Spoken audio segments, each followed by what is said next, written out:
హనుమాన్ చాలీసా మొదటి చౌపాయిలో గోస్వామి తులసీదాస్ గారు ఆంజనేయ స్వామి వారిని ఈ విధంగా వర్ణిస్తూ ఉన్నారు.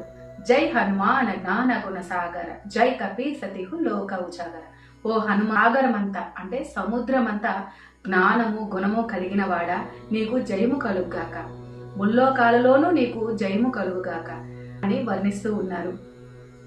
మనకి ఆంజనేయ స్వామి అనగానే గొప్ప బలమైన వీరుడులాగా కొండలు దిగినటువంటి శరీరము, ఆకాశాన్ని అంటే అంత శరీరము, మహాసముద్రాన్నైనా దాటేంత శక్తిమంతుడే గుర్తొస్తూ ఉంటాడు. కానీ గోస్వామి తులసీదాస్ గారు ఎంత అందంగా వర్ణించారు చూడండి. జ్ఞాన గుణ సాగర, జ్ఞానములోను గుణములోను సాగరం అంతా విశాలమైనటువంటి అనంతమైనటువంటి గుణాన్ని కలిగిన వాడు అని వర్ణిస్తూ ఉన్నారు. మరి ఈ శ్లోకం నుంచి మన లైఫ్ కు సంబంధించి మనం ఏం గ్రహించాలి?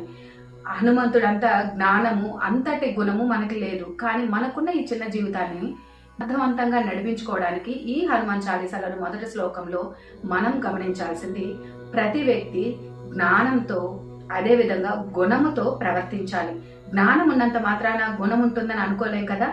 గొప్ప జ్ఞానవంతులు సైతం గుణం లేనప్పుడు, బుద్ధి బలం లేనప్పుడు నాశనం అయిపోతూ ఉంటారు.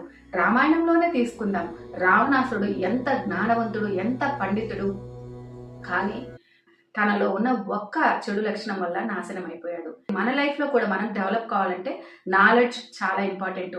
దానితో పాటు క్యారెక్టర్, వాల్యూస్ పాటించాలి. క్యారెక్టర్ లేకుండా నీకు ఎంత నాలెడ్జ్ ఉన్నా అది వేస్ట్ అయిపోతుంది. కాబట్టి జ్ఞానంతో పాటు స్కిల్ డెవలప్మెంట్, క్యారెక్టర్ బిల్డప్ కూడా చేసుకోవాలి అని ఈ శ్లోకం ద్వారా మన లైఫ్ కి గోస్వామి తులసీదాస్ గారు ఇస్తున్నటువంటి మెసేజ్. సో భగవంతుడి స్మరణతో పాటు రియల్ లైఫ్ లో ప్రతి మనిషి ఎలాంటి వాల్యూస్ ని పాటించాలో ఈ చాలీసాలో మనకి తెలియజేస్తూ ఉన్నారు. కాబట్టి ఈ రోజు మనం తెలుసుకున్నటువంటి మొదటి చౌపాయిలో ప్రతి మనిషి జ్ఞానంతో పాటు వాల్యూస్, క్యారెక్టర్ ఖచ్చితంగా ఉండాలి. అవి ఉంటేనే నువ్వు అత్యున్నత స్థాయికి వెళ్ళగలవు అని చెప్తూ ఉంది. వీడియో మీకు నచ్చినట్లయితే లైక్ చేయండి, షేర్ చేయండి. మరిన్ని వీడియోస్ కోసం సబ్స్క్రైబ్ చేసుకోండి. నమస్తే.